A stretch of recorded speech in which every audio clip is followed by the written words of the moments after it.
Help for higher education expenses. Tax credits, deductions, and savings plans can help taxpayers with their expenses for higher education. A tax credit reduces the amount of income tax you may have to pay. A deduction reduces the amount of your income that is subject to tax, thus generally reducing the amount of tax you may have to pay. Certain savings plans allow the accumulated earnings to grow tax-free until money is taken out, which is known as a distribution, or allow the distribution to be tax-free, or both. An exclusion from income means that you won't have to pay income tax on the benefit you're receiving, but you also won't be able to use that same tax-free benefit for a deduction or credit. An education credit helps with the cost of higher education by reducing the amount of tax owed on your tax return. If the credit reduces your tax to less than zero, you may get a refund. There are two education credits available: the American Opportunity Tax Credit and the Lifetime Learning Credit.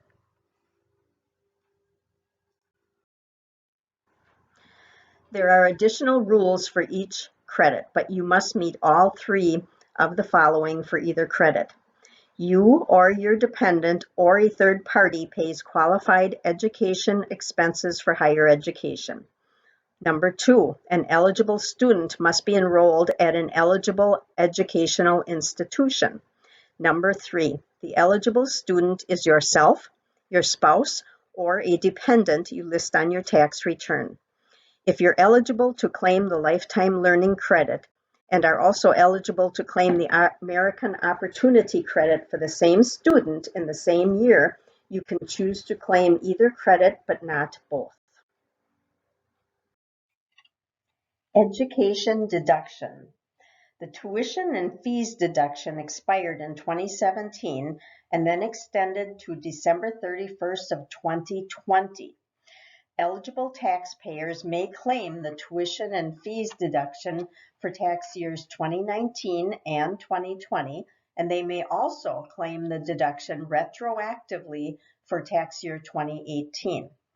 However, the tuition and fees deduction was repealed by the Taxpayer Certainty and Disaster Tax Relief Act of 2020 for years beginning after 2020. It is now repealed.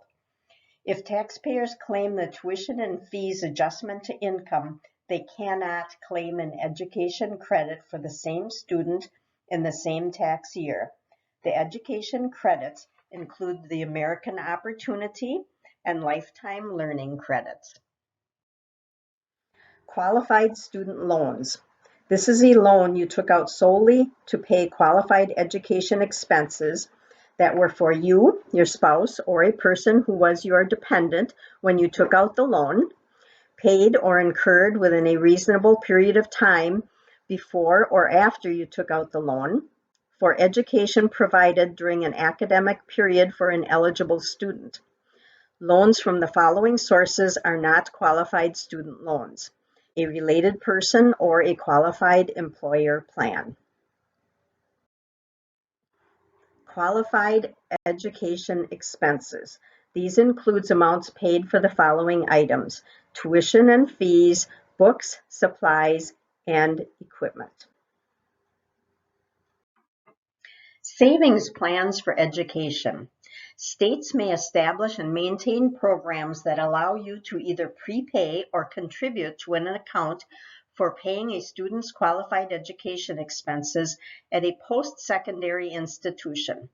Eligible educational institutions may establish and maintain programs that allow you to prepay a student's qualified education expenses. In 2021, contributions made by any Wisconsin adult reduced their state taxable income dollar for dollar up to $3,380 per beneficiary per year, or $1,690 for married filing separate status, single, or for divorced parents of a beneficiary. The contribution may be made to an existing account you own, another Wisconsin account, or to a new one. Two such programs are called EdVest and Tomorrow's Scholar. Those are the Wisconsin's 529 college savings programs. Tax treatment of scholarships and grants. A scholarship is generally an amount paid or allowed to for the benefit of a student at an educational institution to aid in the pursuit of studies. The student may be either an undergrad or a graduate. A fellowship is generally an amount paid for the benefit of an individual to aid in the pursuit of study or research. Generally, when the amount is tax-free or taxable, depends on the expense paid with the amount and whether you are a degree candidate. A scholarship or fellowship is tax-free only if you meet the following conditions. You are a candidate for a degree at an eligible educational institution, or you use the scholarship or fellowship to pay qualified education expenses.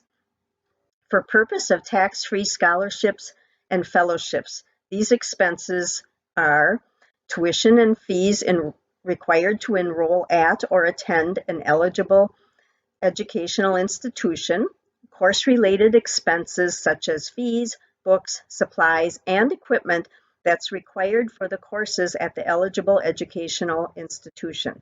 These items must be required of all students in your course of instruction. In order for these to be qualified education expenses, the terms of the scholarship or fellowship can't require that it be used for other purposes, such as room and board, or specify that it can't be used for tuition or course-related expenses. Qualified education expenses do not cover the cost of room and board, travel, research, and clerical help. Equipment and other expenses that are not required for enrollment in or attendance at an eligible educational institution. This is a copy of the tuition statement. Once you receive this in the mail, you will bring this with you to your tax site in order for us to prepare your taxes. You will see box number one is payments received for qualified tuition and related expenses. Box number 5, as an example, is where you will find the scholarships or grants. Applying tax benefits for education. What we need is the Form 1098-T. That will show us the expenses as well as the scholarship income. We also need a copy of the student account statement for expenses paid during the calendar year. Spring tuition, which may have been prepaid in December of the tax year, is also includable.